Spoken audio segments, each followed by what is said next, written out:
Just want to let you lot know that if you're watching this clip on the Fozcast YouTube channel, the full episode is now available to watch exclusively on Spotify, and it's free. Come on.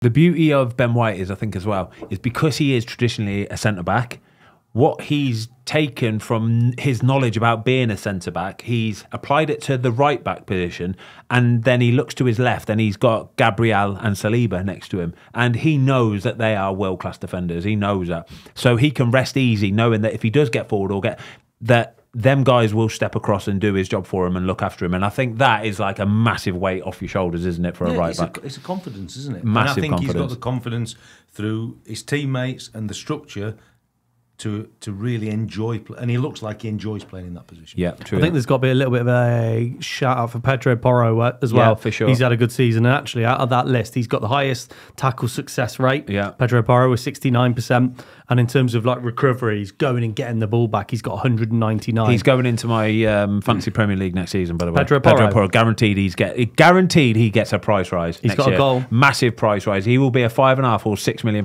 defender next year. I 100% promise you, because he pops up with goals. He likes to get forward. Another very aggressive right back though. I like these aggressive right backs. That's what I want to see. That's the sort of player I want in my team. Okay. Right, so we're both agreed. We've got the same identical team so far. We have to have somebody different at some point. Well, stop looking at mine, and you might get somebody different. Right. do your own homework. I know, yeah. Right, left backs. Oosh, What we got? gosh. Zinchenko, Udogie, Robinson, Gvardiol, Digne. This is the toughest position for my team. This is the toughest one that I found it really hard to find a standout left back. Was there anyone that really there jumped really off the wasn't. page? Nobody jumps off the page. Nobody. I want to give a massive sort of like shout out to Anthony Robinson at Fulham. I think he's had a fantastic season. I think he's head of all stats when it comes to intercept or something like that. Anyway, he is. I've been to watch Fulham actually a couple of times, watching against different teams, and every time I've watched him play, I'm thinking, you are just a proper left back. You are, lad. You are proper. You are aggressive. You get forwards. You get backwards. You muck in, you do the job. He's a perfect left back for any team. He really is. He does a fantastic job for them. He's not going to go in my team of the season, but I think he's had a fantastic season nonetheless. I am going to plump for Josko Gvardiol. It was. I just think in the last, everybody knows Man City. The last sort of 2 months, they're just going to go on a steamroll. But you do have to have the defence to back up that team that is going to go and push forward. And I think he's not necessarily your most classic of left backs, but what he does offer is he's a bit of an all-rounder. He really is a bit of an all-rounder. He gets forward, he does score goals as well, but in defence he's very classy. Yeah, no, I'd agree. My two on the list were Udogie and Gvardiol. I agree with you in terms of Robinson at Fulham. Yeah. He was close to getting on my list. I just thought Udogie is my pick.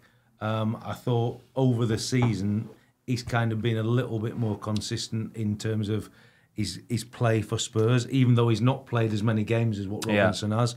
I think Gvardiol to the end of the season, again, he's a bit like Ben White, probably centre half more so, but he's made that left back position his own at Man City, and the way that they operate, it's actually quite suited him, and he's started scoring goals, assisting goals. That's a little bit too late for me.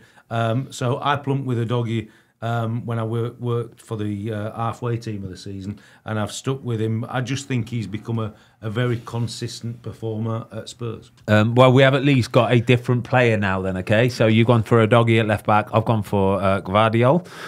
It's taking shape nicely. Yeah, I mean, Anthony Robinson, You're feeling it? I'm feeling he's been a little bit hard done by there. Yeah, he's massive shout for him. He has. He's been fantastic. Is it because he plays for a smaller club, guys? Without doubt, it is because. So you're saying it is? No, it's not. It's but what you have to take into account as well is that someone like a Gvardiol, that's why I pick him, is because he is playing at the very top level, right? And he has to deal with that kind of expectation and the pressure. And don't get me wrong, he's surrounded by absolute superstars, but I still think he has been just so good, just really, really good. Simple as that. He's finished the season amazingly strong, and I think that would lead you into your thought process. And I think anybody who we talk about on this list that's not in the top glamour clubs in terms of the 5, 6 or top 7, it's always going to be harder for them. But the mentality to play for the top 6 or 7 is certainly different to playing for the clubs in the rest of the league. So that's why I've stuck with my choice. To be okay, so now we are looking at centre-backs. Should we go centre-back pairing? Should we name both of them in one go, in one hit ski? Yeah, let's do that. Just a quick one. When we look at the numbers, obviously clean sheets, and the numbers will only do so much, right? Sure. You know, pick it with your eyes. Eye test, mate. That's what football's about, you know. You can look at all the stats and all you want. And do you know what? There's loads of people that will always get in the comments on videos, and they will be on Twitter and Instagram, and they will be moaning, saying, look at his stats of this. And I agree, yeah, stats are fantastic, but you can read into stats however you want to read into stats. You can make stuff look however you want it to look with stats, all right? You can. The eye test is the important Of course it is. There is one that I do like, though, right? And it is the... there is one that I really do like, and it's the Jules won and lost. Now, interestingly, look at the players. So VVD, 195 Jules won, 63 lost. Then you've got James Tarkowski, 243 won, 147 lost. Jared Branthwaite, 184 won, 88 lost. And Christian Romero, 182 won, 86 lost. So, but that tells me there that VVD is kind of like almost sort of 3-1. He wins in favour of winning his duels, whereas the others are kind of like 2-1. It is, and what it also does, it kind of tells you a little bit about the type of defender they are as well. So if you look at Arsenal, they've played in the same back four. Saliba's got 139 won, 94 lost.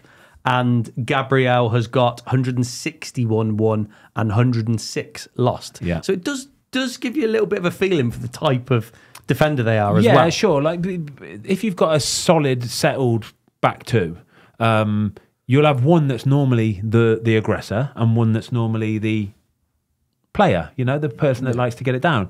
The only thing with Virgil van Dijk is he is everything. Yeah. He is so good. He is so strong and big and calm and composed and lovely with the ball at his feet that he can do everything. Which is exactly why then I have gone for Virgil van Dijk as one of my centre-backs, all right? Alongside a William Saliba, and Watto has got some piercing eyes at me right now because they're both, you know, they play on the left-hand side. But you are almost certain that Virgil van Dijk would never, ever, ever concede to his partner and play out on that left, would you? He won't give in, will he? No, I've been fortunate enough to work with him, and I found it quite bizarre, actually, but he's so adamant he wants to play on that left-hand side. And yes, he has played on the right, and he played on the right when I was a coach at Southampton through circumstance, but he didn't look after the player. And he didn't enjoy the game. He didn't feel comfortable in that area. Really? He is so adamant that he's set on that left-hand side. So I think he's a phenomenal player. But I didn't have him in my team this time round because I wanted to get a better balance with my two centre-halves.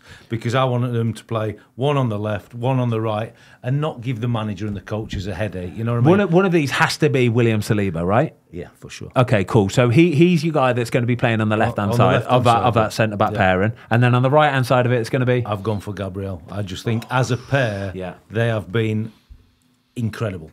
I think Gabriel's missed 2 games and Saliba's had the full package, 38. And I think if you can be robust enough to do that, and I think that's why Arsenal got close. Yeah, for sure. They were very, very solid. They didn't have too many changes in that central area. And yes, we're picking individuals here to make our team. But I've gone on that pairing because I thought that was so, so solid and gave Arsenal the platform. I actually think Virgil van Dijk, on his own, is probably worthy of any spot. Yeah. He's that good, but I think he's found it really difficult, and Liverpool have found it difficult. They've had their injuries, and he's never had that settled pairing. Yeah. I've gone more here to go on the pairing that I think's been the standout in the Premier League. I love it, and I can't argue with this, all right? Thanks everybody for watching. We hope you enjoyed this clip of the Fozcast. If you would like to watch the full episode, it is now available exclusively on Spotify for free.